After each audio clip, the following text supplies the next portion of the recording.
Talking to some of the best names in contemporary Christian music. This is the Hope FM Artist Interview. We are joined by, I guess, an international superstar. It's Mr. Zach Willams. It's great to have you on the show. Thanks for sparing time to share a bit of your story with us today. So I have spent some time listening to some of your back music from some while ago, in fact. So going back to Zach Willams and the Reformation. Oh, yeah. And you're still a great singer at that time, but you don't necessarily sing about the same sort of things. I would love to know a little bit about your journey in music and also in faith as well, and what life's been doing with you. Maybe a little bit of a comparison between who Zach Willams and the Reformation was versus who Zach Willams is today in 2021. Sure. Well, I grew up in a small town in Arkansas, and my dad and my mom both were part of the music ministry at our church. My dad led worship, and my mom sang at church, and so.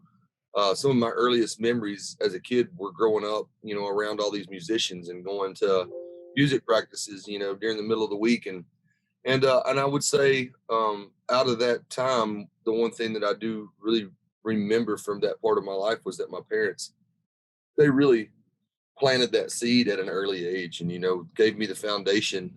And I think out of that, there were some roots that definitely took hold in me and in my faith. And high school years, started making some bad decisions. I wanted to play basketball in college, and I ended up losing a basketball scholarship. I got in trouble for some drug use my senior year of high school.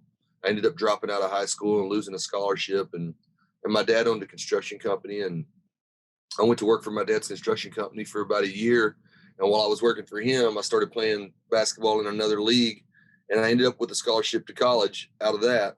And so I moved off to college to play basketball, and I tore up my ankle the first year. And while I was setting out, couldn't play sports, taught myself how to play my roommate's guitar and fell in love with music. And then that was kind of when I would say this love affair with music started. But in my mind, I thought, well, only way you're going to be like a rock star is if you embrace that lifestyle and just completely live, that. And so I feel like with the Zach Willams and the Reformation, I kind of created this persona of what I thought a Southern rock lead singer, needed to be and how he needed to act. And I went 100%, and lived that lifestyle for about 13 years of my life. Even though some of the music that I was singing back then wasn't Christian music, I think God was working on me even in those times, because I can go back and listen to some of the things that I was singing about, and you can tell that I was searching for something. Yeah. I was trying to find it. And I would say, the major difference in the Zach Willams from 2010 to the Zach Willams from 2021 is Jesus. And I don't feel like I've changed too much of who I am as an artist or my style, but I've changed the message, and I've changed what I sing about and who I talk about. And I mean, the biggest thing is I just want people to know, if they, it's easy to go look up those videos on YouTube and find who I was before, but if people can see that guy and then see who I am now, then and see the change that's been made, then they need to know that God can do that for anybody. And I think that's been my mission ever since I became a Christian artist was, I feel like God allowed me to live through some pretty dark times in my life, only to stand on the other side of it now and give myself, he gave me a platform to stand up and tell the world what he's done in my life. And I feel like that's kind of my message is to just let everybody know just how good he is, how much he loves us. And I think for myself, there was a number of years where I didn't see that. I didn't know that God was even around. I didn't know that he was there. I thought I'd gone too far. I thought there's no way that I could be saved. But, in that time of waiting and searching, that's where I found him. And was it one of those things where it was a sort of progression and you started to find God slowly, or was it something that you were seeking and then it suddenly happened and it was almost an overnight change?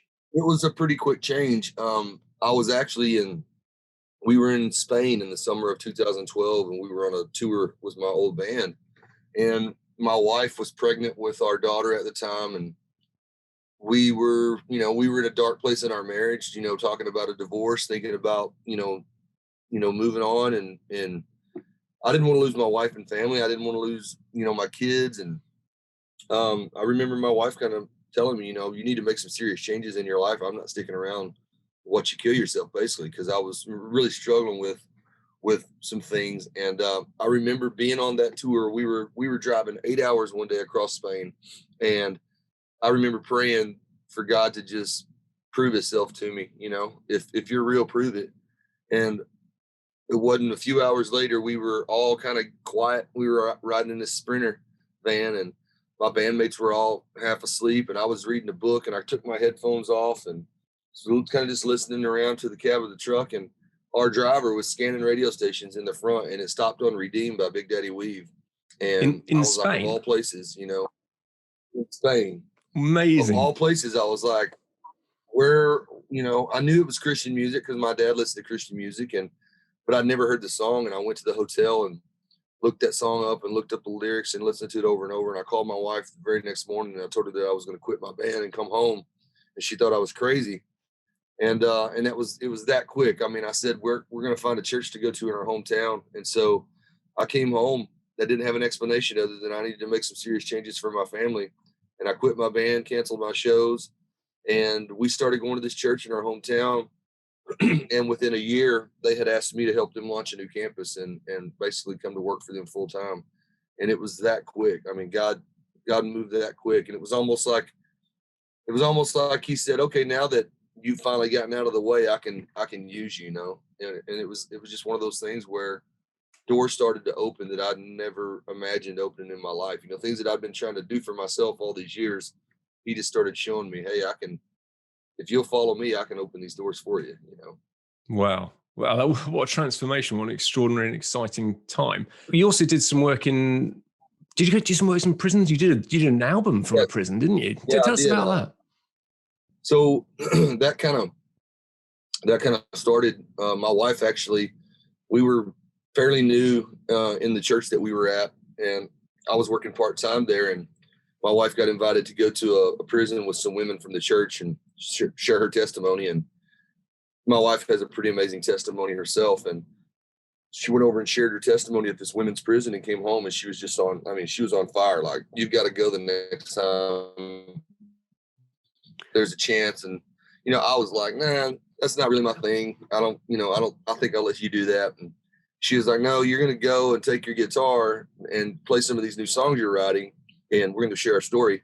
And so she signed me up with some pastors from our church, and we went over there and did it. And I feel like it was like the first time that I feel like God kind of slapped me in the head and said, okay, if you need a moment, like if you need an aha moment to know that this is what you're supposed to be doing, like, here it is. I was singing a song that I'd written called Wash Clean, and had my eyes closed, and I looked up, and there was like 30 something women that have, given their life to the Lord. And I feel like in that moment, God was like, okay, these are the places, the people, the songs, this is what I have, and this is what I want you to do. And so we got involved in prison ministry, and then I ended up moving to Nashville after that. And we hooked up with this group called Men of Valor in Tennessee. And they were able to get me into a men's prison here. And I kind of told them what I wanted to do. I grew up in Arkansas. I grew up not far from where Johnny Cash was born, and I've always loved, his music. And, I always thought it was cool that he went into a prison and played, but I was like, I'm not really wanting to go to a prison and kind of get these guys riled up. I want to go in and like share some hope, share Jesus with them. And so we went in and we took some of the songs off my first record, and we just stripped them back and did an acoustic set with these guys. And we were there for about 6 hours, and we took a video crew in and a sound crew, and we just hung out with these men for about 6 hours that day and put the lyrics up on the wall. And so what we captured was very real and raw. There was no coaching or nothing. We didn't try to tell these guys what to do. It just happened. And it was a beautiful thing that day. And, unfortunately with COVID over the last year, a lot of that stuff has been shut down, and you can't go and do the things that we wanted to do, but I'm still very much want to be a part of that. Yeah. Well, and the album itself did very well. It got a nomination for the Grammys. So tell us about There Was Jesus. How did it come about? When we were writing the song, it was another one of those things where I try to pull from somewhere that I've been in life and a personal experience. And I think this song kind of like captured the journey for me for the last 15, 20 years, if not even more than that, all the moments in my life where, even though I didn't realize God was there, he was right there, and so that was kind of the idea, like, whether you see him or not, whether you know it or not, he's right there with you. And I think, for this past season, for 2020, I think it was the perfect song for the year, because I think there were a lot of people who were just uncertain, and probably still are, with what's going to happen in the future. But, we just hold on to the truth of who Jesus is, and just know that no matter where we go, no matter what we go through, he's there, always. And so that was just kind of the idea behind that song. And we get the song back, and we get a demo, and we have a vocal on it that I'm listening to it, and I'm like, man, she kind of sounds like Dolly Parton. I was like, so I reached out to my label, and I was like, hey, I know this is kind of a big ask, but can we reach out to Dolly Parton and see if she'd be interested in doing this? And they all kind of laughed, like, yeah, you don't just call Dolly Parton and ask her to sing on your song. And I was like, well, we won't know if we don't ask, And so we tracked down her management, and she agreed to listen to the song, and she heard it, and she told me, she said, I didn't even make it through the chorus, and I knew it was special, and I wanted to be a part of it. And so we met up one afternoon at a studio, and we worked out vocal parts for about 4 hours. And she was, from day one, just a champion for this song, and she just really believed the message that was in it and wanted to be a part of it. And it was really funny. The day that we tracked the vocals, we were in the vocal booth, and she hugged my neck, and she said, you're going to win a Grammy for this. And I kind of laughed it off, like, yeah, right. And then here we are. And so it was just one of those things where you hope that the person you're meeting is who you hope they are. You hear so much about meeting you're kind of meeting these legends and heroes and people, and then you find out they're not who you hope they were. But she was everything, you would hope. She made you feel like you were the only person in the room. She was so down to earth. Just a special lady, and just a joy to work with. And so, yeah. But the biggest thing for the song, the takeaway, is just that in every moment of your life, and all that waiting, the hurting, the healing, the searching, no matter what, Jesus is there with you. And so, I think that's a message that's pretty universal for everybody. Is there a Bible story or a character in the Bible that you particularly relate to, that you feel, that's me? Oh my goodness. I don't think there's a character I have a scripture that I hold on to. And it's probably just because I don't think I really understood the scripture until just in the last few years, but my parents as a kid, and this is probably a lot of people's life verses, but Jeremiah 29:11 is always the one that I go back to. I can remember when I was just a little bitty guy, my parents would come in every night and pray that verse with me, and I remember growing up, as I got older, thinking, well, that's really nice and cute, and every parent wants that for their kid. But I didn't really understand, like, how powerful that being spoken over me every night of my life was, until just, over the last few years to see that God's plan has unfolded, and it wasn't in my parents' timing or my timing, it was in his timing. And I know there were days in their life where they were probably like, what did we do wrong, God? Like, we've raised this kid the way that you told us to. We've done everything the way you've asked us to. And here he is, 15 years of his life, he's throwing it away, and he's living this crazy lifestyle. And then all of a sudden, in an instant, it was changed. And I feel like those plans that God had for me started to unfold. And so I think that's just a very relatable story and verse for me. It kind of all started to make sense, just a few years ago, just to how important that was. Yeah, and for those of our listeners who maybe aren't so familiar with the Bible, but what does the verse say? Oh, it says, for I know the plans I have for you, says the Lord, plans to prosper, not to harm you, for hope in the future. And I think that's such a great verse. And it's one that I, pray over my kids nowadays. Yeah, it's a beautiful verse, and certainly one that if people aren't familiar with, it's worthwhile going and having a look at that, because it's one that gives hope and helps us understand God's plans are always good for us, even though we can't necessarily see it at the time.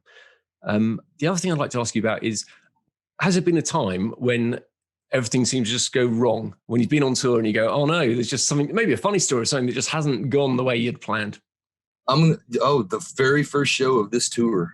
We started this, so we're 5 shows in. So we came out, we had a day out on the road, and we did like a full run through rehearsal without anybody. the first night, and then the second night the crowd got here, and it was probably one of the worst starts to a tour that I've been a part of, just because it rained. We were on the stage, we got soaking wet, all of our gear was completely covered in water. We thought, there's no way any of this stuff's going to work tomorrow. It was just one of those things where, you know, you got buses that are almost stuck and a truck that was late and things not getting there on time. It was just it was just chaos, you know, and I'm on stage and there's 20 people running around covering up everybody's gear. And I'm trying to block all that out and hold it together and just get through these songs. And you got some people sitting in their cars. Some people are standing out with umbrellas. It was just one of those things where I was like, oh my gosh, can we just make it through this, you know? But we did, and it turned out to be great, and people loved it. So, but yeah, it was a pretty chaotic first night of a tour. Yeah, I can imagine that's not the smoothest start, but the fact that people are still standing out there in their umbrellas shows they want to support you and they're grateful for the fact they can be out with you. So that's cool. We were all kind of, well, it can only go up from here. So that was the good thing. And did all the equipment work the next day? It did. Yeah. Okay. Everything worked great. It wasn't so bad then. That's good news. Thanks so much for joining us today. God bless you, Zach. We look forward to hearing more of your music as we go throughout this year. Thank you so much. Thanks for having me, guys. It's been an honor. God bless you. Bye-bye.